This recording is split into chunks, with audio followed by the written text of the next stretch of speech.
So in this question, we have to prove that for all integers k and l, there's going to be at least one pair of integers a and b for this equation. So what I'm going to do is I'm going to start with some small examples of integers for k and l and see if we can find a pattern. So I'm going to create a little chart here. Alright, so we'll start with something simple, like both k and l being 1. If both k and l are 1, we have 1 plus 3, which gives us a value of 4. So what values for a and b could give us 4? You might see one right away. If b is 0, these two terms are gone, and you're left with a squared. So a could be 2, and b could be 0. Let's try another one. If k was 2 and l was 1, that gives us 2 squared, which is 4, plus 3, and that's 7.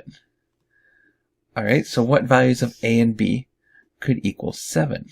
Well, if a was 3, we would have 9 plus b squared minus 3b. So that would mean that if b is 1, you'd have 9 plus 1, which is 10, minus 3. That's 7. So that works. Okay, let's increase k by 1 again. Now when we do that, we get 9 plus 3, which is 12. I wonder if we follow the same pattern here. 2, 3, 4, and 0, 1, 2. Does that work? Well, if a is 4, we get 4 squared, which is 16, plus 2 squared, which is 4, minus 4 times 2, which is 8. 16 plus 4 is 20, minus 8 is 12. It works. Alright, what about if I had k as 1 and made l 2? What would happen in this case? So if k is 1, that's 1 squared. If l is 2, that's 2 squared, which is 4, times 3, which is 12, plus 1, which is 13. Now there is one pattern I'm starting to notice. Look at a. When a is 2, it looks like it's the sum of k plus l. So is this true? Does a equal k plus l? Is that possible? Well, 2 plus 1 is 3. 3 plus 1 is 4. Well, let's try this one. 1 plus 2 would be 3. So if a is 3, is there an integer value for b that makes this true? Well, let's check. If a is 3, a squared gives us 9. Then we're left with plus b squared minus 3b. So let's try a negative value, something simple. If you did negative 1, then this is 9 plus, well, the square would make it 1, so 9 plus 1 is 10. And then minus 3 times negative 1 would be plus 3. So that gives you 13, so that works. Can you see a pattern with b? It looks like b might be equal to k minus l. Right, so here we have 1 minus 1 is 0, 2 minus 1 is 1, 3 minus 1 is 2, 1 minus 2 is negative 1. Well, let's continue with this pattern. What if we had 1 and 3?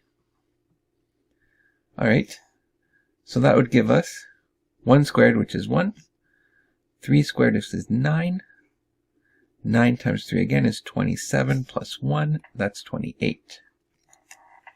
So would it work then if a is k plus l, so 1 plus 3 would be 4, and b is k minus l, so 1 minus 3 would be negative 2. Let's try it. So 4 squared plus b squared, which is minus 2 squared, and then minus ab, which is minus 4, times b, which is negative 2. So 4 squared gives us 16 plus 4, and then a double negative here gives us plus 8. So 16 plus 4 is 20, plus 8 is 28. It works. But does this work for all integers k and l, not just these ones? So let's check this out. Here we have a squared plus b squared minus ab, and I'm going to substitute these values for a and b. Alright, so we have a squared plus b squared minus ab.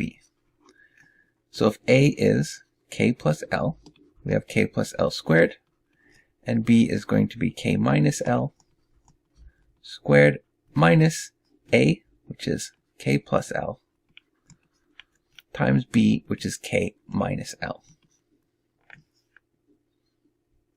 So let's expand this. This is going to give us k squared plus 2kl plus l squared. And then over here, we're going to get k squared minus 2kl plus l squared. So our 2kl and minus 2kl will cancel. And over here, we're going to have minus. Here we're going to have k squared minus l squared. So we're left with k squared and k squared is 2k squared. And then we have a minus k squared. So we're left with just k squared. Our l's, we have l squared and l squared. And then again, a double negative, so another positive l squared. So plus 3l squared. So, yes, if a is k plus l and b is k minus l, it works for all values of k and l.